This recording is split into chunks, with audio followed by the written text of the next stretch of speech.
Hey guys, it's Super Review Games or Adam, and welcome back to another one of my Fortnite top 5 videos. But before we get into the video, I do want to quickly mention that I recently wrapped up my Christmas gift card giveaway. I'm still working on getting all of those out, but I do have one card left over, so I thought for this video, I'm going to play a little game with you guys. So the way this is going to work is incredibly simple. What I did is I took an Amazon gift card code, I split it in half, and I hid both parts somewhere throughout the video, and all you have to do is find both parts. Don't worry, they are not crazy hard to find. They're actually quite obvious, but you have to find both parts and put them together, and you can go ahead and redeem your code. It's first come, first serve, so start looking, keep an eye out while you're watching the video. And besides that, today's video, guys, is going to be the 5 things that good players do here in Fortnite Battle Royale. So the last Fortnite's top 5 I did was the 5 things that bad players do, so I thought, why not do the 5 things that good players do here in Fortnite?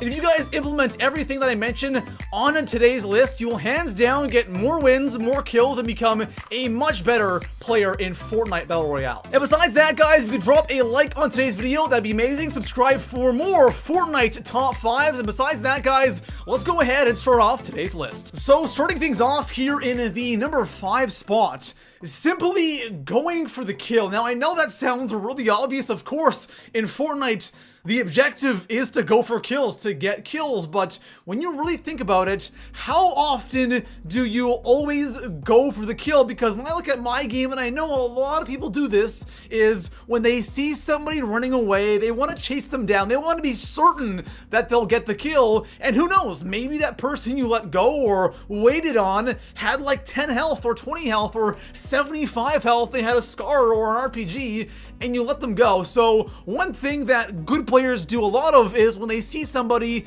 they shoot and try to get the kill. So this is something I've slowly but surely started implementing into my own game, and one thing that I have realized or noticed is sometimes when I see somebody running away, I just go ahead and shoot them. And sure, sometimes they have full shield and they turn on me and they kill me. That's unfortunate. That's actually a good thing though. I'm getting in more gunfights. It's going to make me a better player, but I'm surprised on how many times I just go to shoot somebody and I kill them within like 2 shots. And normally I wouldn't shoot because I'm like, okay, I don't want to give away my position and I want to make sure that I'm in the optimal spot, that I'm certain that I'll kill the opponent. And most of the time I will just lose track of them. And that's even worse because you're running around, you know somebody's nearby, but you lost track of them. So next time you see somebody running away or just running out in the open, you might as well try to kill them because you never know, they might have really low health, and that way you'll get more kills. And if they don't have low health, you can get into more gunfights, and that will definitely make you a better player. So coming in at the number 4 spot on my list, shooting people's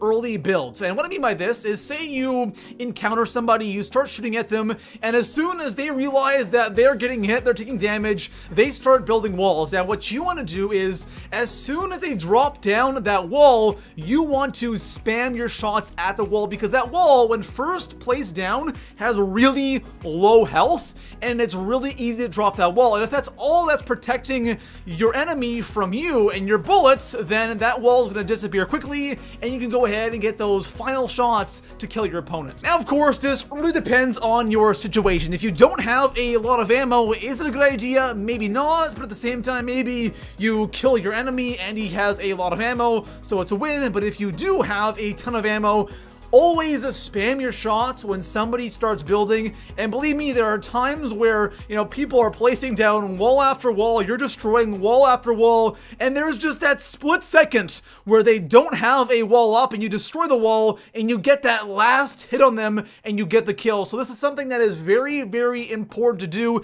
It might not work out every single time, and of course, it depends on how good your opponent is, but most of the time, when somebody first starts building, you continue to spam your shots, you'll definitely get a couple hits on them, and usually that will mean you get the kill. So coming in at the number 3 spot on my list, good players know how to land faster. Now, I'm not talking about the method of landing above the water. Don't get me wrong, it does work, but come on, landing on the edge of the map, it's not really the best thing to do. There isn't a lot of good loot spots, and the circle is usually far away from there. So landing in the middle of the map and being able to land faster than everybody else is really important, and I'm gonna share with you guys a really good method on how to do that. So for this method, it's really easy. What you want to do is when you find the spot you want to land at, you want to actually land just to the left or just to the right of the area you actually want to touch down at. And of course, it takes some time, some experimenting to kind of figure out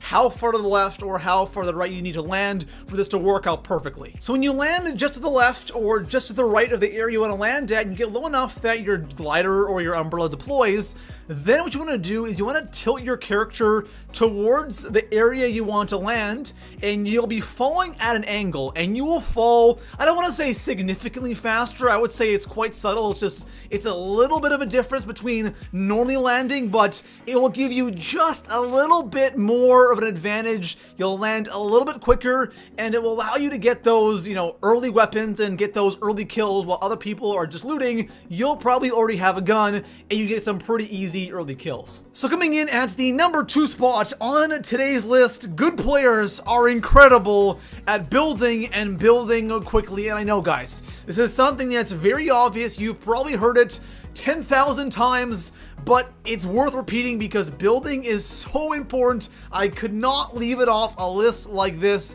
And good players who can build quickly are definitely going to survive longer, and they are going to get out of situations where they should have died. This is something that is so important, and it's said a lot in the community, but it's weird because a lot of people don't really build that much in Fortnite. Now, of course, again, forts is one thing, end game forts, that's another thing, but I'm talking about, building when you get shot at. And I play on console, a little bit on PC as well. I notice on PC, people are a lot better at building. On console, not so much. You don't see a ton of people. The majority of the players on console aren't great at building, and it's just something that just isn't even easy to pull off with the controller, so that's kind of why. But if you can get better at building, you're going to get out of a lot of situations. You're going to win a lot more games because you're going to instantly have that advantage when you build. When someone's shooting at you, you know where they are. You build a wall or a couple walls and a staircase, you instantly have the advantage over the person who's shooting at you. So if you get good at building, you'll definitely become a much better player in Fortnite Battle Royale. So coming in at the number 1 spot on my list, being able to switch weapons quickly, and good players are really good at this. And let me kind of explain what I mean by switching weapons quickly. Say you have a sniper rifle, you take a shot, your shot hits, it depletes all of their shield, they have a fraction of health remaining, and you stand there and you reload your sniper. That's something you don't want to do. You want to take that sniper shot and immediately switch to your AR, because if you do hit them, all their shield's gone, they might have only a little bit of health left, and 1 or 2 AR shots will finish them. So always switch weapons after you take your shot with the sniper. Heck, even sometimes at close range of the shotgun, I'll do the exact same thing. I'll get my 1 hit with the shotty, it will probably eliminate their shield, and then I'll get a couple shots in with the AR, and they're dead. This is something that is so easy to pull off as well. When you first start doing it, sure, you kind of have to think about doing it because it's something you might not be used to doing, but after a period of time, it becomes a habit. And this is a very good habit to have. And I just think back to so many times, especially with the sniper rifle, where I take a shot and I know that their shield's gone, a good chunk of their health is gone, and I just sit there and I reload my sniper trying to get another hit when I could just switch to my AR and get the kill. So always, especially when sniping, always take that shot, switch to your AR, and finish them off. You'll get so many more kills. And again, even with the shotgun, it can be pretty handy. So it's time for the honorable mentions part of the video, and for today's video, I only have one, and that is jumping with shotguns. If you're wondering why good players are always hopping around in close quarter shotgun battles, it's because if you jump, you have a higher chance of getting a headshot. If you aim at the person and then jump, you're most likely, hopefully, gonna get a one-shot headshot kill, both with the pump and the semi-auto. And of course, you want to get that one-shot kill with shotguns because why the hell not? So yes, good players